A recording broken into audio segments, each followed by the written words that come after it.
Guys, welcome back. मैं हूं गरिमा और हमने जो 4 पॉइंट्स कवर करे थे प्रीवियस वाले वीडियो में, ठीक है, वो तो हमने कवर कर ही लिए थे। और अब हम जो हमारे 5 और फीचर्स बाकी थे उसको भी अभी कवर कर लेंगे। फिर हम सोल प्रोप्राइटरशिप वाले बिजनेस के मेरिट्स पे देखेंगे। ठीक है गाइस, मैं हूं गरिमा और चलिए आज का हम टॉपिक स्टार्ट करते हैं। देखो, सबसे पहले 5th पॉइंट आप देखो, बोर्ड पे मैंने लिखा है अनलिमिटेड लायबिलिटी। अनलिमिटेड लायबिलिटी, इसका क्या मतलब है? देखो, in sole proprietorship firm the proprietor is personally liable for all the debts of the business in case of business losses if the business assets are not sufficient to meet all the business liabilities. Okay, ये तो मुझे तुम्हें example देना पड़ेगा, ये तुम्हें समझ नहीं आएगा। चलो, आज हम किसी आदमी को लेके आते बोर्ड पे। ये है राम, ठीक है। ये जो है, ये चला रहा है बिजनेस। इसको क्या हुआ, हो गया इसको लॉस, ठीक है। इसको हुआ है लॉस। अब बेचारे को लॉस ही ऐसा हुआ है कि उसके पास जो एसेट है ना, उससे भी वो अपना लॉस कवर नहीं कर पा रहा है। जो उसके पास एसेट है उससे भी वो जो लॉस है वो कवर नहीं कर पा रहा है। तो उसे क्या करना पड़ेगा? उसकी जो पर्सनल संपत्ति है, जो उसकी निजी संपत्ति है, पर्सनल प्रॉपर्टी है, उसको उसे बेचना पड़ेगा लॉस को कवर करने के लिए। फिर से सुनो, जो राम है वो बिजनेस चला रहा है, इस बंदे को हो गया लॉस यूं गजब का हुआ कि इसके पास जो एसेट थी, इसके पास जितनी भी चीजें थी, तब भी वो अपना लॉस को कवर नहीं कर पाया, कुछ ज्यादा इसका लॉस हो गया। अब वो उसको क्या करना पड़ेगा? उसको अपनी पर्सनल प्रॉपर्टी को बेचना पड़ेगा लॉस को कवर करने के लिए, ठीक है। देखो, पूरा मैं तुम्हें डेफिनेशन बता दूं तो तुम्हें और समझ में आएगा। देखो, in sole proprietorship firm the proprietor is personally liable for all the debts of the business, यानी इसको ही सारे डेट्स को कवर करना है। लॉस हुआ तब भी इसको ही देखना पड़ेगा, प्रॉफिट हुआ तो यही लेगा, ठीक है। इस वाले बिजनेस में क्या होता है, जो आदमी होता है ना, वो सारे डेट्स के लिए लायबल होता है, यानी वो जिम्मेदार होता है। लायबल का मतलब जिम्मेदार, समझ में आती है आपको? In case of business losses if the business asset, अगर बिजनेस की जो एसेट है वो इतनी नहीं है कि वो सारे लायबिलिटीज को मीट कर सके, तो उसे अपनी पर्सनल प्रॉपर्टी को सेल करना पड़ेगा टू पे ऑफ द लायबिलिटीज, यानी जो उससे लॉस है उसको उतारने के लिए उसको अपनी निजी संपत्ति तक बेचनी पड़ेगी ताकि वो लॉस से बाहर आ सके। नेक्स्ट बात करते हैं वन मैन कंट्रोल, ठीक है गाइस। देखो, the proprietor is the sole owner of the firm and has the full control over it. जो बिजनेस चला रहा है ये राम, इसको हटा देती हूँ ना, एक मिनट ना, ये एग्जाम्पल हो गया ना, इसलिए बस इसकी तो जरूरत पड़ेगी हमको आज राम की, तो इसको बेटा नहीं हटाएंगे। तो ये जो राम है ना, इसका जो अपने बिजनेस पे पूरा कंट्रोल होगा। क्यों पूरा कंट्रोल होगा? क्योंकि खाली ये एक ही तो आदमी बिजनेस चला रहा है, ठीक है। तो इसका फुल कंट्रोल होगा अपने बिजनेस पे। आगे देखो, द ओनरशिप एंड मैनेजमेंट, यानी ओन करना, मैनेज करना, ये राम के ऊपर ही निर्भर होगा। ये लाइन एनसीईआरटी ने लिखा है, the ownership and management lies in the hands of one person only. कुछ लोगों को आप रख सकते हो हेल्पर के लिए, या कुछ लोगों को आप रख सकते हो एम्प्लॉयज के लिए, लेकिन जो मेन है ना वो राम ही होएगा। राम अपने जहाँ पे जो बिजनेस वो करते हैं उसमें वो रख सकता है एम्प्लॉय, कर्मचारी को वो रख सकता है छोटे मोटे काम करने के लिए, लेकिन मेन तो यही है, ठीक है।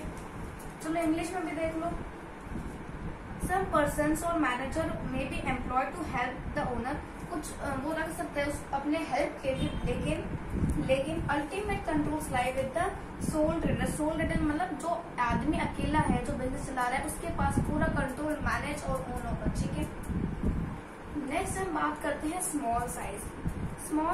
देखो, ये जो सोल प्रोप्राइटरशिप है ना, ये हमेशा छोटे स्केल पे ऑपरेट होता है, यानी छोटे स्केल पे ऑपरेट होता है, मतलब छोटे लेवल पे। I want to say that as all the funds.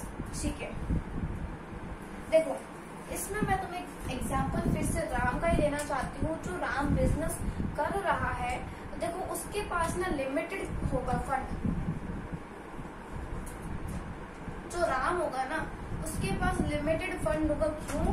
क्योंकि वही तो अकेला बिजनेस कर रहा है। अगर 2-4 जने और मिलकर बिजनेस करते ना तो वो ज्यादा पैसा अपने बिजनेस पे लगा सकते थे। लेकिन राम एक ही पर्सन है, मेन एक ही पर्सन है, इसलिए जो पैसा वो लगाएगा वो लिमिटेड होगा।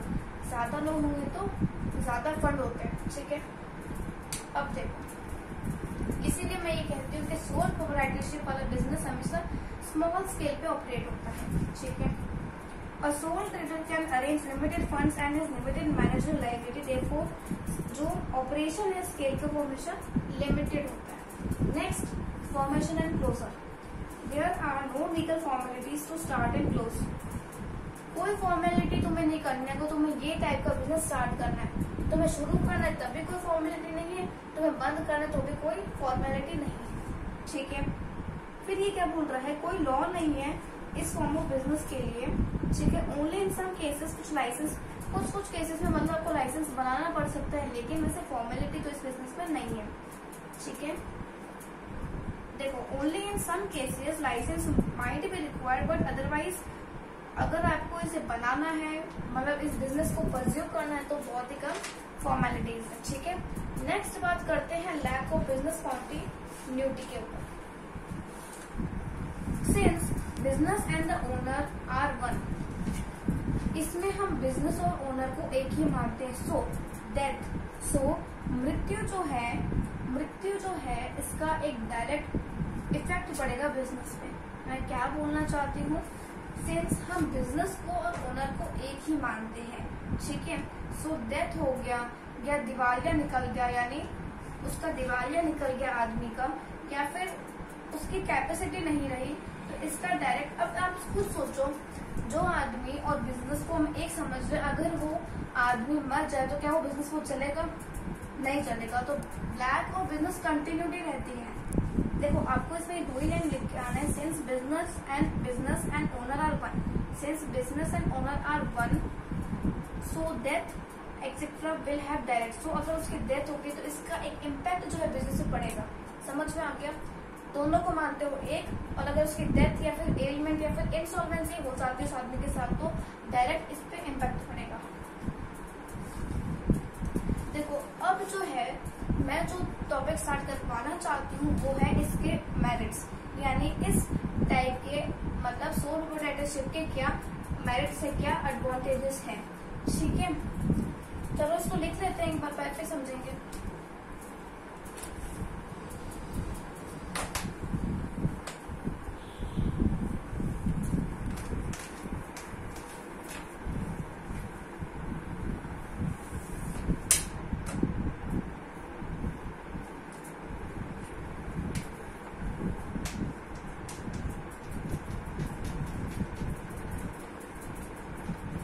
क्या मेरिट्स है? ठीक है,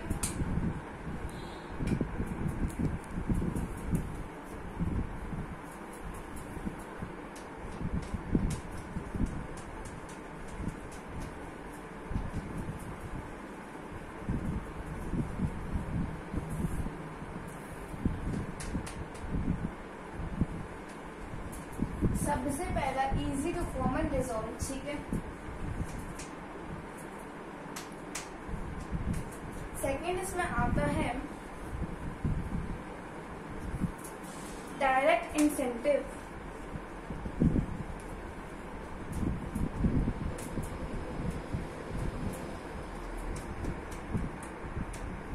थर्ड आता है फ्लेक्सिबिलिटी।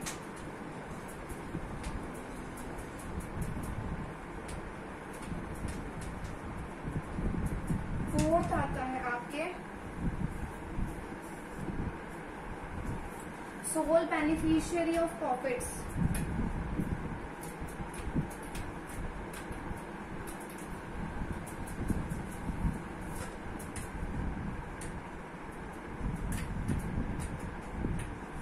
फिफ्थ आता है पर्सनल टच।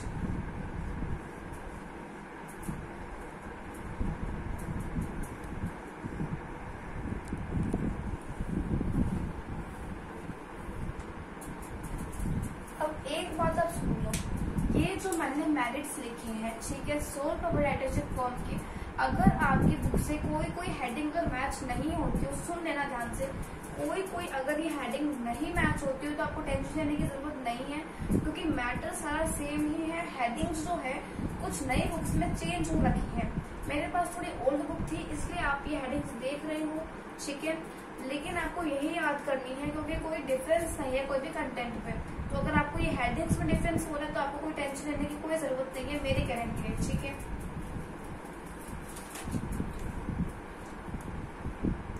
अब हम स्टार्ट करने वाले हैं easy to form and dissolve. सबसे पहला इसका एडवांटेज, इसकी merit, easy to form and dissolve. देखो सोल प्रोप्राइटरशिप को बहुत ही आराम से बना सकते हो। इसमें आपको ये लिखना है कोई लीगल फॉर्मेलिटीज नहीं होती है इसमें। जब आप इस ऑर्गेनाइजेशन को, इस टाइप के बिजनेस को परस्यू करते हो या इस टाइप के बिजनेस को आप खत्म करते हो तो कोई लीगल फॉर्मेलिटीज नहीं होती है, ठीक है। सोल प्रोप्राइटरशिप जब चाहे बिजनेस को बंद कर सकता है, ठीक है, विदाउट एनी लीगल फॉर्मेलिटी, क्योंकि इसमें कोई फॉर्मेलिटी होती ही नहीं है। It can be close by paying back all it's debts. आप इस टाइप के बिजनेस को क्लोज कर सकते हो अपने डेब्ट को पे करके, ठीक है। इतना लिखना है, आराम से बन जाती है, कोई लीगल फॉर्मेलिटीज नहीं होती। जब आप इस बिजनेस को स्टार्ट करते हो, क्लोज करते हो, क्लोज आप कर सकते हो आफ्टर पेइंग सारे डेब्ट्स को, और मतलब इसमें बहुत कम फॉर्मेलिटीज होती है या नो फॉर्मेलिटीज होती है, ठीक है। जब चाहो इस बिजनेस को बंद कर सकते हो। नेक्स्ट आपका आता है डायरेक्ट इंसेंटिव्स। डायरेक्ट इंसेंटिव्स देखो इसमें आपको बताना है कि एक डायरेक्ट रिलेशन होता है। डायरेक्ट रिलेशन होता है between efforts and reward. Efforts and reward यानी जितने आप एफर्ट कर रहे हो, जितना आप लगा रहे हो अपनी तरफ से, जितना आप एफर्ट कर रहे हो और रिवॉर्ड जो आपको मिलेगा, अगर आप ज्यादा एफर्ट करोगे यानी अगर आप ज्यादा मेहनत करोगे तो आपको प्रॉफिट भी उतना ही मिलेगा, जिससे आपकी इनकम भी इंक्रीज हो जाएगी। सो हमेशा जो प्रोप्राइटर है मोटिवेटेड होता है ताकि वो ज्यादा एफर्ट करे, जिससे आपकी इनकम ज्यादा होगी और जिससे आपका प्रॉफिट भी इंक्रीज हो जाएगा। नेक्स्ट हम बात करते हैं फ्लेक्सिबिलिटी के बारे में। ओके देखो एक बात आप खुद सोचो, अगर आप खुद बिजनेस कर रहे हो तो आप किसी से कंसल्ट भी नहीं कर रहे हो। अगर आप 10 लोगों से पूछ के कोई डिसीजन लेते तो उसमें थोड़ा टाइम लगता, लेकिन जब आप अकेले बिजनेस कर रहे हो तो आपको बस अपनी तरफ से सोचना है कि हाँ मैं ये डिसीजन ले रहा हूँ। तो इससे क्या होता है, टाइम का वेस्टेज काफी रिड्यूस हो जाता है, काफी कम हो जाता है। ये चीज तुम्हें इसमें लिखनी है, ठीक है। देखो सुन लो, in sole proprietorship firm all decisions are taken by proprietor himself. He is not suppose to consult anyone. उसे किसी से भी कंसल्ट करने की जो रिक्वायरमेंट है वो नहीं है। राम खुद डिसीजन लेकर, राम को कोई श्याम, कोई मोहन, कोई सोहन किसी से पूछने की जरूरत नहीं हो रही है। क्यों? क्योंकि वो खुद बिजनेस चला रहे हैं, ठीक है। By quick decisions immediate actions, और आप क्विक डिसीजंस ले रहे हो तो आपके एक्शंस भी इमीडिएट हो जाएंगे, जिससे फ्लेक्सिबिलिटी ऑफ ऑपरेशन होगा, कोई डिले नहीं होगा और बिजनेस फटाफट अपने चेंजेस को अडेप्ट कर लेगा। मतलब कोई डिले नहीं होगा, कोई देरी नहीं होगी और जो बिजनेस है फटाफट से अडेप्ट कर लेगा टू द चेंजिंग एनवायरमेंट, ठीक है। अब आपका आता है सोल बेनिफिशियरी ऑफ प्रॉफिट्स। जैसे मैंने तुम्हें बताया था कि अगर राम सारे रिस्क बियर कर रहा है तो सारे प्रॉफिट भी उसी के लिए तोहफे में आएंगे। मतलब राम को ही सारे प्रॉफिट मिलेंगे, राम को ही सारे प्रॉफिट मिलेंगे। तो अगर वो 1 रुपए कमाए या 1 करोड़ रुपए कमाए, पॉकेट में तो राम के रुपए आएंगे सारे, ठीक है। So all the profit earn by sole proprietorship is belonging to himself only. Next हम बात करेंगे पर्सनल टच की। इसमें ये क्या बोलना चाहता है, देखो जो जैसे सुन लो, in sole proprietorship firm generally सारा जो काम है ये खुद ये आदमी करेगा, सारा काम यही आदमी करेगा, ठीक है। तो वो जो है ना कस्टमर्स के साथ या फिर उसमें वो छोटे मोटे 1-2 वर्कर रख सकते हैं, उनके साथ वो डायरेक्ट रिलेशन मेंटेन करेगा, ठीक है। डायरेक्ट रिलेशन गलत हो गया, डायरेक्ट वो कांटेक्ट रखेगा, मतलब ठीक है कि ये मेरा एम्प्लॉय, ये मेरा कस्टमर, वो ऐसे ध्यान में रखेगा, ठीक है।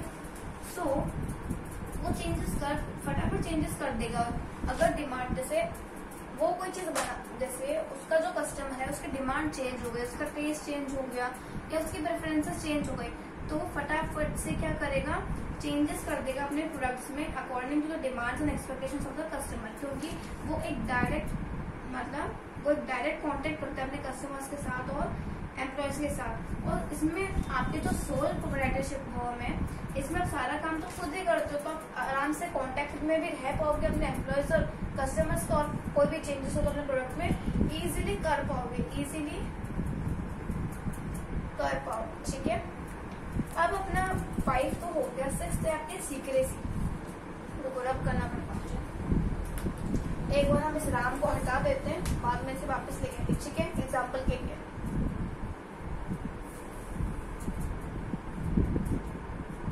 सीक्रेसी देखो बेटा, इसको भी लिख लेना वीडियो पॉज करके।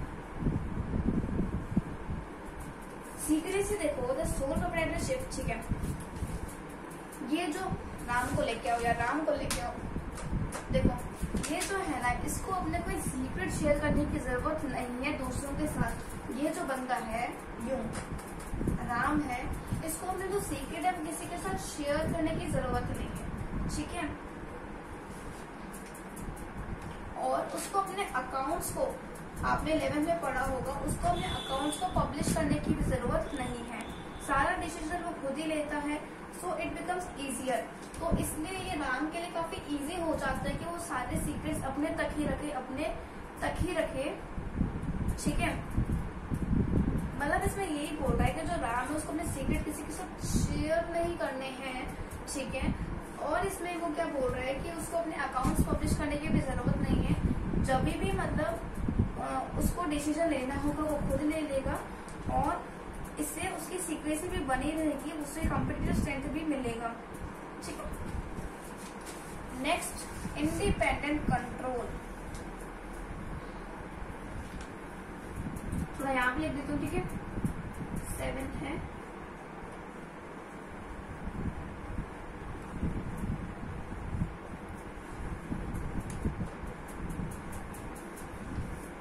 ठीक है, क्या बोल रहा है, पूरा कंट्रोल, एकदम सिंपल लाइन में पूरा कंट्रोल राम के पास है। और जो ये राम है उसके पास पूरी फ्रीडम है एक्शन की, उसके पास ऑथोरिटी पूरी है। ऑथोरिटी का मतलब तुम्हारे पास कितनी पावर है कि तुम कोई डिसीजन ले सकते हो। ऑथोरिटी का हिंदी में लिख लो पास में, कितना तुम्हारे पास पावर है कि तुम कोई डिसीजन ले सकते हो। राम है, खुद बिजनेस चला रहा है, उसके पास पूरी ऑथोरिटी, उसे जब कोई डिसीजन लेना है वो ले लेगा। ठीक है, जब कोई चेंजेस करना है वो खुद कर लेगा। ठीक है, फ्री है एकदम। ठीक है, तो इसमें आपको लिखना है पूरा कंट्रोल राम के पास है, पूरा फ्रीडम ऑफ एक्शन राम के पास है, अपनी मर्जी से अपना बिजनेस चलाएगा, उसे किसी के बारे में सोचने की जरूरत नहीं है, मतलब किसी के लिए किसी के साथ कंसल्ट करने की जरूरत नहीं है। नेक्स्ट हम चलते हैं suitable for small scale operations.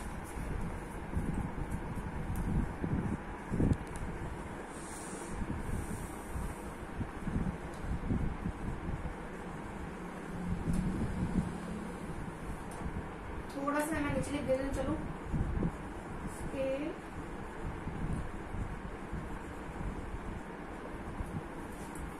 ठीक है। सबसे पहले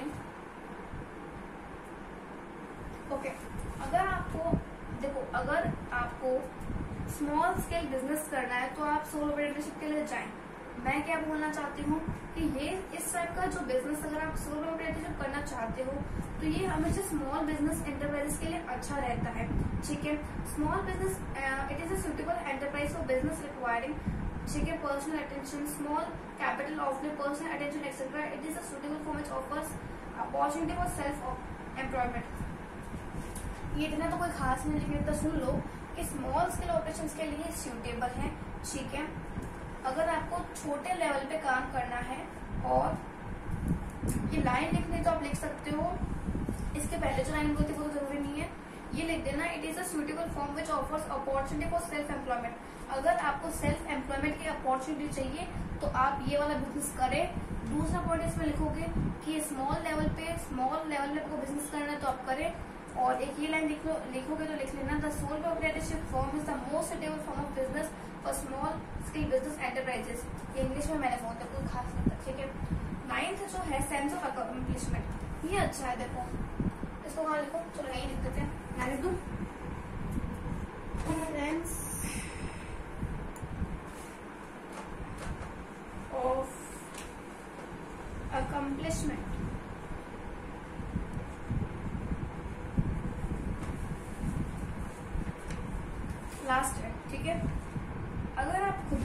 काम कर रहे हो तो आपको एक पर्सनल सेटिस्फेक्शन मिलेगा। ये जो सिंपल से लाइन बोली आपकी फर्स्ट लाइन होगी इस पॉइंट की, there is a personal satisfaction involve in working oneself. खुद के लिए काम करोगे जो आपको अलग ही लेवल का सेटिस्फेक्शन मिलेगा। ठीक है, the success of business not only contributes to self satisfaction but it also instils an individual sense of accomplishment and confidence. अगर खुद के लिए काम करोगे तो वो कॉन्फिडेंस से मिलेगा अच्छा वाला। और इसमें एक चीज और लिख दो, the success is business not only, और जो सक्सेस होती है ना बिजनेस में, not only contributes to self satisfaction but it also instils in the individual sense of accomplishment and confidence. तभी थोड़ा आप अपने हिसाब से बना के लिख लो। ठीक है, बस इतना लिख देना कि खुद के लिए काम करने में ज्यादा सेटिस्फेक्शन मिलता है। ठीक है, और थोड़ा बहुत इसके बारे में लिख देना कि किस टाइप का बिजनेस है। बस इसमें इतना ही। देखो अभी तक हमने इसके मेरिट्स कवर करे हैं, डीमेरिट्स भी कवर कर लेते हैं। कितने पॉइंट्स उसमें 5 है। ठीक है, चलो वीडियो लंबा हो जाएगा मेरे ख्याल से, चलो कोई बात नहीं, हम ही बाद में कर लेंगे। देखो इसमें जो है ना, पहले तो आज हमने क्या किया है कि जो फीचर्स होते हैं सोल प्रोप्राइटरशिप बिजनेस में, उसके हमने 5 फीचर्स करे हैं जो बाकी रह गए थे, जो पेंडिंग रह गए थे। उसके अलावा हमने इसके 9 मेरिट्स करे हैं। देखो ये अगर आप छोड़ना चाहो छोड़ सकते हो, आप कोई ऐड कर लेना इसमें से एनी, चलो मैं बोल देती हूँ ऐड कर लेना अगर आपको ये वाला थोड़ा सही नहीं लग रहा है तो। बाकी आराम से एकदम ईजी है, कर लेना 8 पॉइंट्स।